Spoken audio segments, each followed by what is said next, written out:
Hello，大家好，我係 Jerry。咁今日咧就會做呢個港式咖喱嘅。咁喺呢個 video 入邊啦，我就會做兩種咖喱嘅。一種啦就係平時我哋去茶餐廳啊食開嗰啲碟頭飯，嗰啲咩洋葱雞扒飯啊、蒜蓉雞扒飯啊，定係洋葱豬扒飯啊嗰一種頹飯嘅。不過咧就係用呢個咖喱汁嘅。咁首先第一個咖喱啦，我就會做咗呢一種咖喱先嘅。咁佢呢種咖喱咧顏色咧就係比較淡色，咖喱味啦就會比較輕，偏係椰子味嗰方面啦。就比較重啲嘅，咁另外一個咖喱啦，我就會做呢個啦，咖喱牛腩嘅。咁我呢度啦就有啦1公斤嘅牛肋條嘅。首先啦，我就會將呢啲牛腩啦飛咗水先嘅，就準備定先嘅。咁呢啲係急凍牛腩嚟嘅。咁我頭先就浸咗喺啲水入邊啦，就解咗凍啦。好啦，咁而家咧就先將啲牛腩啦切開佢，大概2寸長左右，1寸半到2寸左右。咁咧，如果想靚啲嘅話啦，就建議大家去買啲坑腩啊、崩沙腩啊嗰啲。牛腩切好咗之後啦，就浸水，浸啲血水出嚟，咁就大概浸佢10分鐘、15分鐘左右就 OK 噶啦。好啦，咁而家啦就浸咗大概有10分鐘到噶啦，啲血水就浸晒出嚟啦。咁而家咧就先幫啲牛肉飛水，凍水放入啲牛腩，然後啦抌幾片薑落去，開火。飛水大概等佢水滾之後煮5分鐘左右就得㗎啦。咁如果啦大家啦唔飛水啦，直接去煮啦，咁呢啲雜質啦就會走晒入嗰啲醬汁嗰度，就變到冇咁好睇㗎啦。咁樣飛水啦，亦都可以啦，將部分啦嘅油脂啦逼咗出嚟先嘅。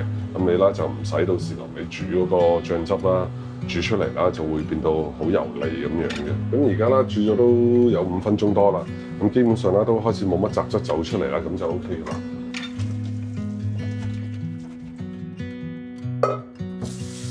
將表面嗰啲污糟嘢啦洗走佢。好啦，咁咧依家啦擺一邊備用。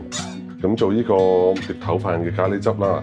咁我依度主要嘅材料就有咖喱膽，咖喱膽用咩牌子都得嘅，反正我就會建議大家啦，就用翻港式嗰啲嘅。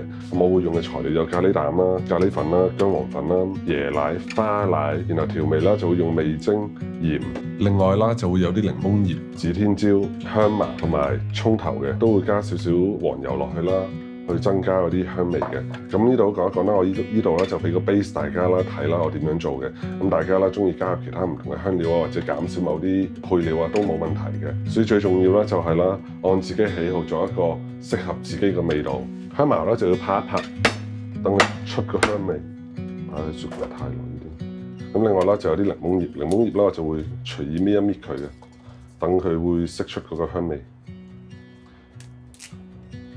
咁我依度啦都準備定啦啲調味料嘅。咁首先薑黃粉啦，我會落啦1茶匙；咖喱粉啦，我就會落2茶匙，1茶匙、2茶匙；雞粉啦，我就會落1茶匙。另外啦，我會落少少辣椒油。然後咖喱膽啦，我就會落1湯匙。咁另外我都會落10克左右嘅牛油。炒啲香料嘅時候，我就會掉埋入去啦。落啲油落去油嗰度。將啲料頭啦爆香佢，好啦，咁而家煮緊之際啦，我掉埋嚿牛油入去，而家啦就等啲料頭出晒啲香味先。咁我依度都另外加塊香葉啦。咁而家煮咗大概1分鐘到啦，啲香氣出嚟啦，咁就將剩餘呢啲醬料啦落埋落去，炒香佢先。啲醬啦一定要炒。好啦，咁炒香咗之後啦，呢度我就會加少少水。咖喱啦就滾緊啦，咁我哋啦就再加入啲椰奶，椰奶我依度就先加200毫升落去。碟頭飯嘅咖喱汁啦，好多都係比較淡色嘅，所以啦就要加啲花奶落去調一調佢嘅。咁我而家先加咗200克嘅椰奶落去先。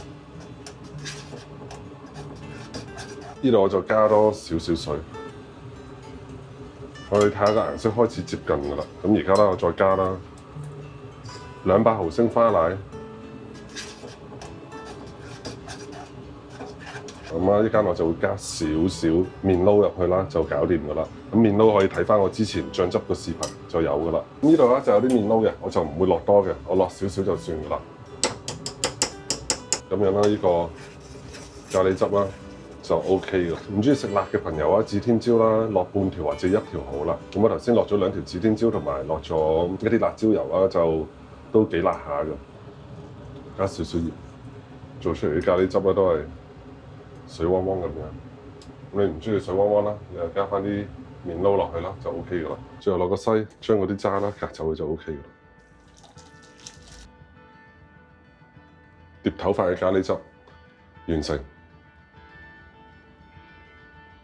好啦，咁而家啦，呢度就有塊雞扒嘅，咁我就簡單做一個雞扒飯俾大家睇。咁啦，醃製雞扒啦，我呢度啦就會落咖喱粉、薑黃粉、1湯匙嘅豉油，半茶匙嘅白糖啦。我一塊雞扒好少啫，白胡椒粉，我就將呢啲啦調味料啦撈埋一齊，然後啦我就將塊雞扒啦放入去，等個雞肉索一索啲味先，然後啦就會煎個雞扒噶啦。醃咗之後啦，就記得啦加翻少少油落去，加啲油。呢個係輕輕炒香佢得㗎啦，倒落去煮，倒落去啲咖喱汁度。每面啦就煎佢啦，大概2分鐘左右。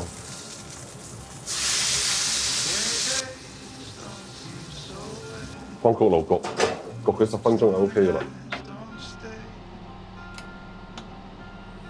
咁你嘅雞扒咧就基本上完成㗎啦。咖喱雞扒飯完成。咁呢啲就係頹飯嚟㗎啦，算係。咁而家咧就準備拍呢個咖喱牛腩嘅，咁先講一講個材料。咁醬料咧，呢度我就有啦，2湯匙嘅咖喱蛋，1個茶匙滿晒嘅沙茶醬，半茶匙嘅薑黃粉，同埋1茶匙嘅咖喱粉。咁香料方面啦，我就放咗啲香葉啦，咁就有呢個香茅啦，跟住有1個葱頭、幾片薑。同埋一啲蒜蓉嘅，咁今次我就減低啲個辣度啦。如果大家冇香茅呢啲啦，唔使話專登走去買㗎。咁咧，因為啲咖喱蛋咧本身咧，佢哋做出嚟啦已經落咗係好多唔同嘅香料㗎。你話有啲香料你冇嘅話啦，都冇所謂㗎。只不過有時我想攞個油嗰個底味香啲嘅話啦，我先另外再加啲蒜蓉啊、葱頭落去㗎。咁依家啦。我就首先啦，將啲牛腩啦炒香咗佢先嘅，就而家開始燜。咁我就唔會用柱侯醬㗎啦，因為我都係嗰句啦，同柱侯醬同埋呢個咖喱個味啦，大家好似搶嚟搶去，有時混埋一齊，我覺得唔係太好味咁樣咯。咁我就寧願個味道啦，會比較偏向一種味道多啲咯。所以啦，做呢個咖喱啦，我就唔會用柱侯醬嘅。好啦，咁而家啦，先熱咗個鑊先。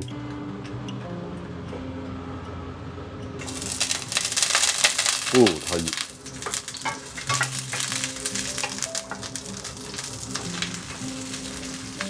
落埋啲蒜蓉，蒜蓉啲香味一出啦，就可以落個醬汁㗎啦。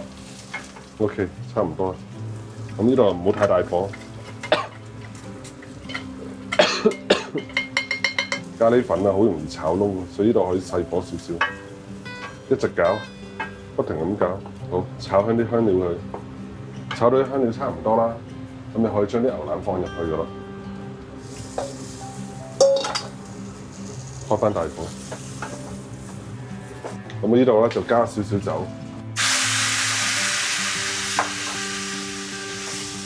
炒啲牛肉差唔多，咁就加入啲熱水，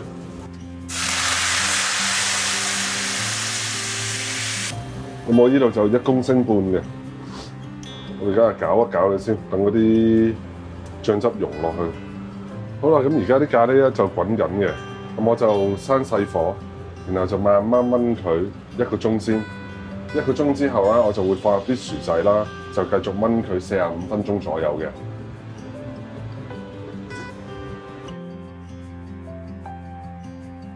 咁而家咧牛腩啦就燜咗成個鐘啦，咁依家啦我就會將啲薯仔啦放埋入去。然後再煮45分鐘。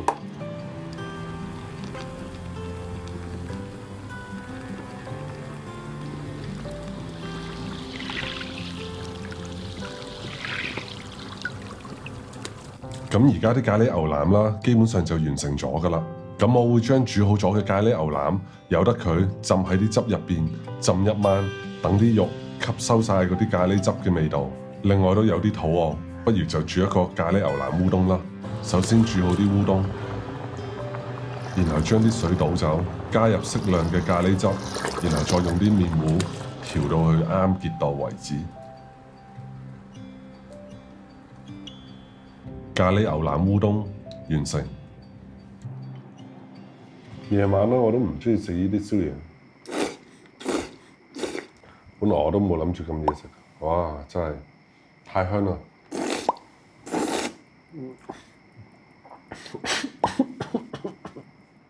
好啦，咁而家咧個牛腩咧就浸咗一晚噶啦，我相信啦啲牛腩已經入晒嗰個咖喱味噶啦。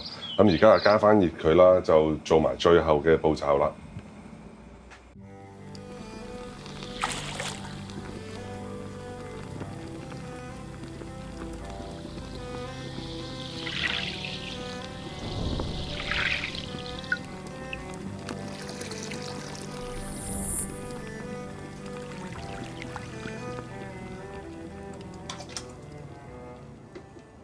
好啦，咁最後啦，呢個咖喱啦就完成啦。咁我就加咗少少椰奶同埋花奶落去。咁依家咧，最後咧就係啦，將個咖喱啦就調翻啱啦，自己嗰個熱度嘅濃。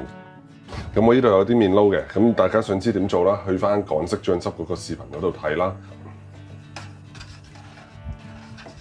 另外啦，大家都可以加翻啲啦，燈籠椒啊或者洋葱落去嘅，炒香咗佢啦。上碟前啦，揼埋落去就得噶啦。等個麵糊啦喺入邊溶咗佢。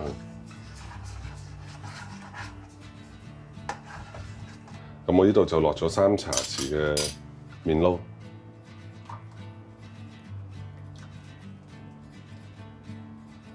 最後啦就加少少辣椒油裝飾，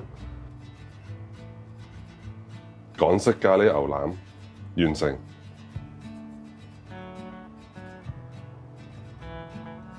哇！呢個真係正，呢個浸咗一晚嘅牛腩超正。唔錯。啲薯仔啊，有啲人就會炸一炸佢啦，等佢煮嘅時候啦，個咖喱汁啦就唔會咁多嗰啲薯仔啦溶咗入去嘅。不過我就覺得啦，直接咁樣放啲薯仔入去啦，就係煮到啲薯仔有少少溶啦，個咖喱汁啦先好食嘅。整件牛腩，打入去啦，啖啖都係咖喱汁啊！千祈唔好落柱侯醬，撈埋咖喱啦，係真係唔配，兩樣嘢真係唔搭，超難食。落柱侯醬咁樣嘅咖喱牛腩嘅味咧出嚟啦，先至純正好多，正好多。咁中意我咖喱牛腩呢個視頻嘅朋友啦，麻煩啦點個讚，留言俾我，下期見啦。